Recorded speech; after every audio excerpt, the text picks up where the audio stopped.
pasar por el Congreso. Entonces, abiertamente inconstitucional, el presidente está tomando las atribuciones del Poder Legislativo, nada menos que para entregar todo nuestro patrimonio, nada menos que para eso. ¿No es cierto? No es que es para, no sé, plantar un arbolito y qué sé yo, no, es para entregar todo lo que tiene el Estado paraguayo, todo lo que tenemos como paraguayos. Para eso nos va a tener que consultar ya con el Congreso. El Poder Judicial ni siquiera es mencionado en la ley, ni se le menciona.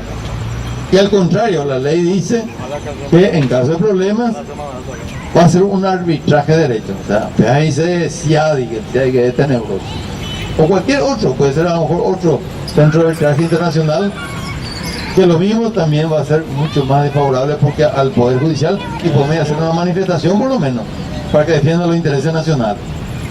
Siempre, aunque sean corruptos y todo, bueno, están acá y son presionables y se puede influir para que no entreguen todo el patrimonio, ¿no? Ahora, y en ese punto, el senador Ortiz ayer, por ejemplo, que no es ningún socialista precisamente, categóricamente lo dice un liberal como él, todo contrato del Estado, y más aún cuando es el patrimonio, es un contrato público. ¿Y qué dice la Constitución? Que en contratos públicos, cuando interviene el Estado, no puede haber arbitraje, tiene que intervenir el Poder Judicial.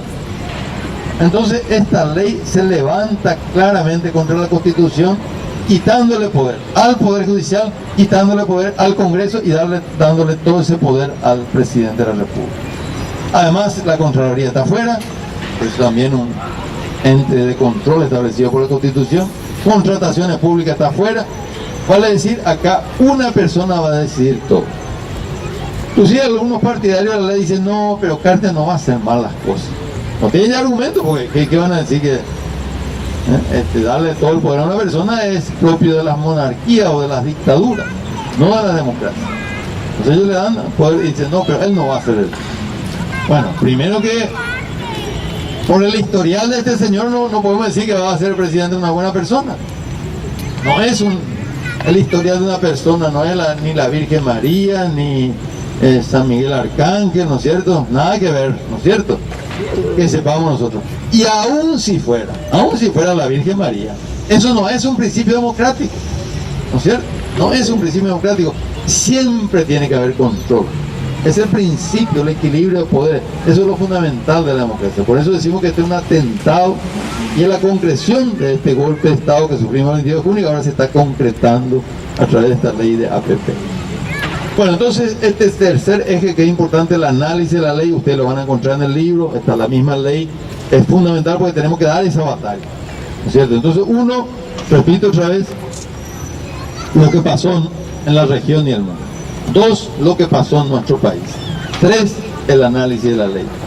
Y el cuarto capítulo que es importante, que ustedes van a encontrar en el libro también, es que hay otra alternativa, porque nos quieren mostrar que la APP, bueno, la APP es más o menos como el último vaso que tiene un muerto de sed ahí en el desierto. Entonces tiene que tomar un agua todo podrida. Entonces ya no dicen, no, desde luego que es podrida, es una porquería la APP, pero es el último vaso agua, entonces hay que tomar ese vaso de agua, bueno, hay otro. Y ya, es una mentira. Nosotros tenemos enormes alternativas. Primero tenemos como nunca reservas internacionales, como nunca antes tuvimos. Primer dato. El crecimiento económico también es altísimo. Otro dato. ¿No es cierto? Nuestro endeudamiento y es de los más bajos del mundo. Otro dato. Tercer dato. Y encima tenemos hidroeléctricas que nos dan ya mucho dinero, nos pueden dar mucho más dinero. ¿No es cierto? Hoy están ingresando 750 millones de dólares por año. Nosotros con el gobierno de Fernando Lugo hicimos que aumenten 240. Bueno, globalmente son 750 millones de dólares al año. Claro, hay una mala, pésima ley que es la de Fonacide. Bueno, pero modifiquemos la ley. Ahí donde puede actuar Cartes, sí, correcto. Creamos los mecanismos de participación, de control, para que se usen bien esos fondos, para que nos roben los intendentes y los sinvergüenza de turno, ¿no es cierto? Pero hay los fondos, hay una plata. Están los recursos, es bastante plata, 750 millones de dólares, bien usado, una buena cantidad. Tenemos El acuerdo de Caracas con Venezuela, importamos $1.000 millones, ahí se establece que el 25% puede ser un crédito a largo plazo, blando, con baja tasa de interés. Ay, ¿por qué no se usa ese acuerdo de Caracas? Ahí son $250 millones al año otra vez. Nuestras reservas, si no tuviéramos el caso de Gran Monberre, y nos pueden producir $100 millones de interés nomás al año. Solamente de interés, sin tocar siquiera la reserva. Otros $100 millones al año. El FOSEN también nos da unos $100 millones al año. El impuesto a la soja. Carte vetó, al mismo tiempo que dice no hay plata, él vetó. Y los sojeros, los grandes, sobre lo que estamos hablando, probablemente no hay ni el 2% de los propietarios de la tierra, tienen el 85% o más de la tierra y la soja. Un reducidísimo grupo. Y dejémosle a los pequeños sojeros, ¿para qué le vamos a cobrar eso? Cobremos a ese que tiene el 85%. ¿Y por qué entonces él vetó? Porque él está en ese grupo, son sus socios. Pero si él no vetaba una ley ya aprobada por el Congreso, ¿no es cierto? Que él puede volver a decir, no, está bien, ya retiro mi veto. Puede mandar una nota al Congreso y decir que retira, todavía está en tratamiento en el Congreso. Puede hacer eso. ¿Por qué no retira el veto? Ahí son $300 millones al año nuevamente. ¿Sí? Que en realidad muy poco, en Argentina se paga 35% de impuestos, ahí es 10%, o sea, puede ser mucho más inclusive. Lo que ganan los grandes sojeros es algo pornográfico. $1.500 millones. Ellos dicen que ganaron. Este año van a ganar igual o más. Ellos dicen que ganaron. Con la ganancia de 2 años se paga toda nuestra deuda externa. Y ellos no están enviando, están enviando afuera esa plata. Monsanto, Cargill, entre ellos, todos tienen afuera. Por eso que en el país hay crisis. Porque hay plata, pero la plata va afuera. Y hablando de otro impuesto, ¿y por qué no aumentamos el impuesto al cigarrillo? ¿Por qué? En Brasil es 100%, acá es 10% nomás. ¿Por qué eso? El impuesto a los celulares, a Tigo, ¿por qué Tigo envía todos los años $100 millones afuera? ¿Por qué no deja la mitad por lo menos acá? Los bancos ganaron más de $400 millones el año pasado. Datos oficiales, más de 400. ¿Y qué pagan impuestos? Nada, tampoco. Entonces, ¿qué decimos? Que hay muchas fuentes para tener recursos, que el Estado tenga recursos y que pueda hacer sin ninguna atadura, sin entregar todo el patrimonio, sin que suban las tarifas, sin crear verdaderos enclaves, sin destruir la república, ¿no es cierto? Hay alternativas. Y finalmente, si uno quiere ir por la vía de alianza público-privada, y tenemos ejemplos que han funcionado. El Uruguay tiene una ley mucho mejor, se podría aplicar la ley de Uruguay, o sea, o copiar, sancionar esa ley. Pero voy a poner otros 2 ejemplos que ustedes conocen. Alemania después de la Segunda Guerra Mundial desarrolló enormemente las empresas mixtas y así se levantó. Hoy es potencia mundial. Pero es una ley donde el privado arriesga, no el Estado. Y el Estado tiene la última decisión, y donde participan los trabajadores inclusive en los beneficios y en el control de la empresa. Entonces, la participación, el control, esos son elementos importantes. ¿Por qué tuvieron éxito? Por ese tipo de características que están justamente ausentes en la ley de Cartes. Porque él quiere robar, él no quiere que la gente participe, no quiere que la gente vea, que esté la Contraloría. No es cierto. Por eso digo, como un título suave, es saqueo y abuso. Hay que haber puesto robo, crimen, ¿no es cierto? Quizás palabras más fuertes. Bueno, esos son los 4 ejes fundamentales. Yo creo que estamos ante una disyuntiva muy seria, ¿no es cierto? Muy seria. Creo que tenemos que difundir, creo que todos ustedes son dirigentes. Este es el momento, ¿no es cierto?, de hablar persona con persona, ¿no es cierto? Ganar. Si nosotros ganamos un compañero que creía que la APP, creía que esto puede ser una solución, y ese le ganamos, le traemos a nuestro lado, ahí ganamos mucho. Esa conversación personal con parientes, amigos, vecinos, compañeros de trabajo, eso es fundamental, porque acá está en juego la república. Como yo decía, imagínense la privatización de las tierras públicas hace más de 100 años. es cierto?, hace 130 años, hasta hoy está destruyendo nuestra república, hasta hoy, ¿no es cierto? Ramón Berre hizo al final de la dictadura de Stroessner, hasta hoy no está perjudicando. No es que Ramón Berre robó y terminó, no. Hoy el país pierde $100 millones al año por culpa de ese sinvergüenza, por culpa de esta alianza pública-privada, ¿no es cierto? Porque él podía haber hecho por su cuenta, no, él firmó como Estado, que es lo que prevé esta ley, el Estado de las garantías, ¿no es cierto? Lo que la ley dice hizo Ramón Berre, y por eso hoy estamos perdiendo. Bueno, yo le quiero agradecer por la presencia y decirle que, como siempre, todos estos grandes desafíos están en manos nuestras. Yo tengo la convicción que así como hemos parado el tema del Río Tinto, por ejemplo, en su momento que parecía tan difícil parar, ¿no es cierto?,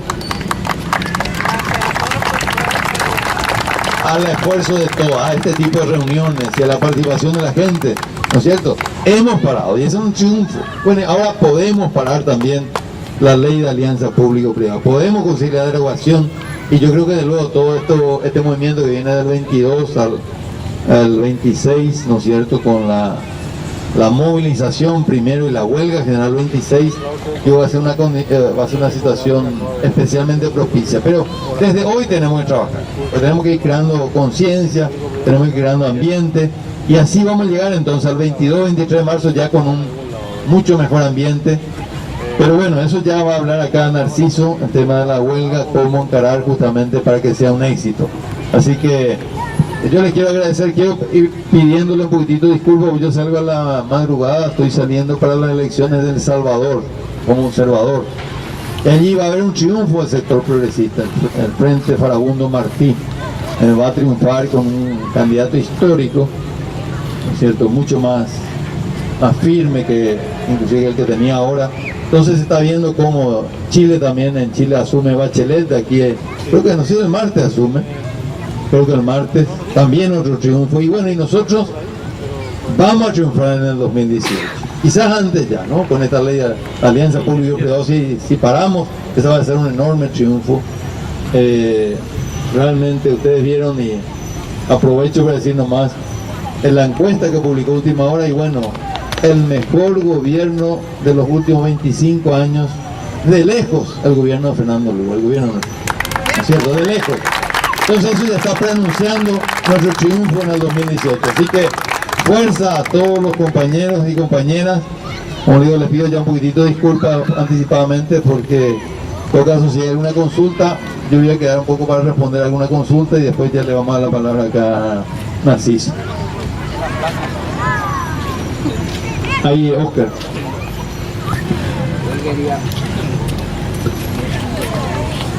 Sí. Ricardo, yo quería preguntarle, a ver si podemos entender mejor un poco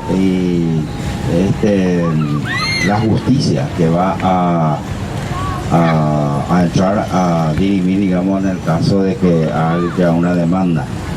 Esa justicia no va a ser la paraguaya, sino una extranjera, ¿verdad? Para poder explicar un poco mejor eso, y la otra, si puedes explicar un poco mejor también que es esa empresa, que es lo que vino a hacer acá en Paraguay, y también Ramón Berre, y 3-4 citas hiciste, ¿verdad?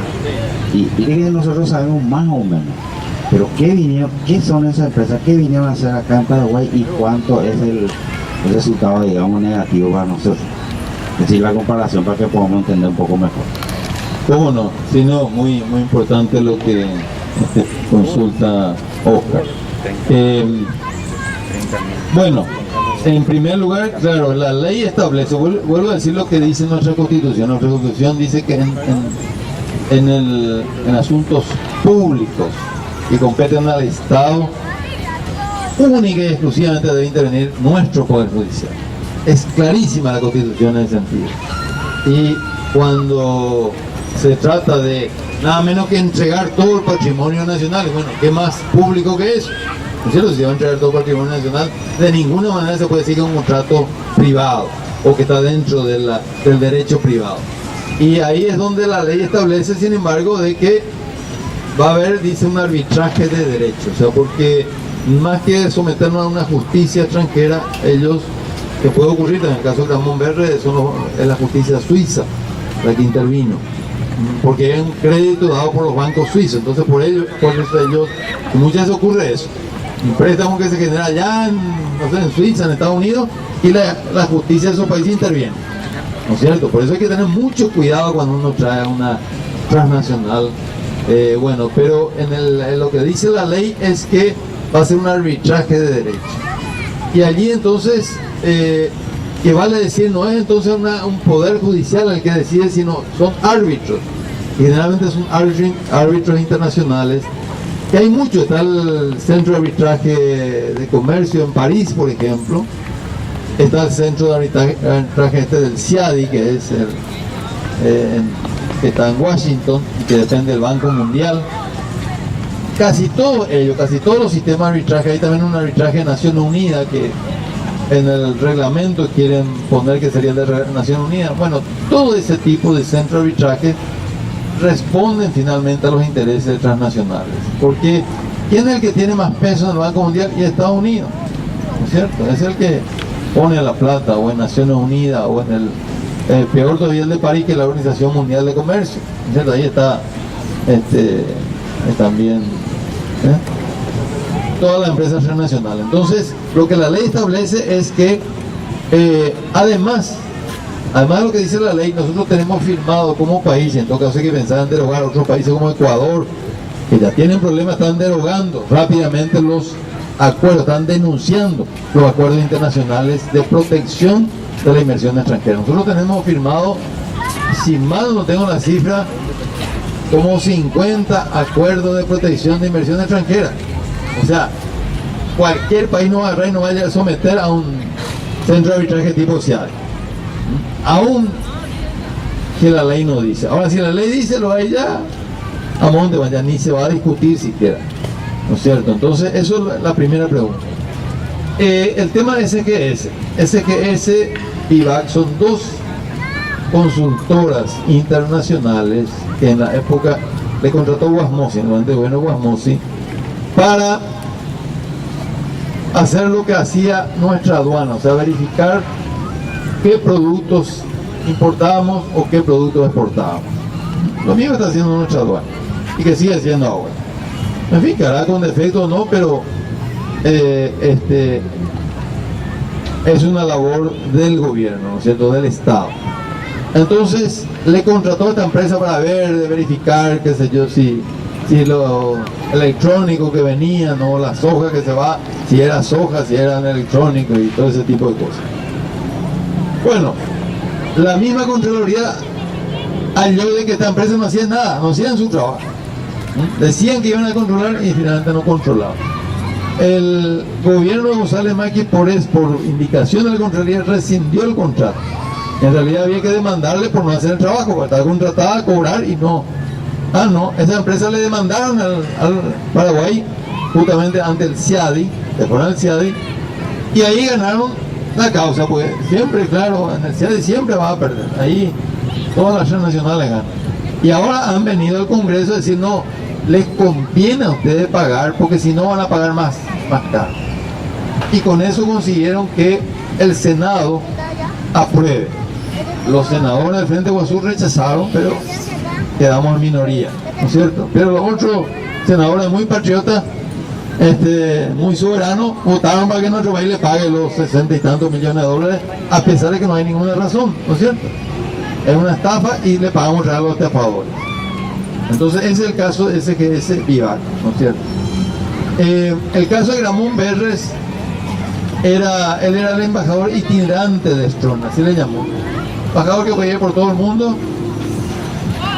Bueno, entonces a él se le ocurrió hacer una fábrica de procesamiento de frutas en La Colmena.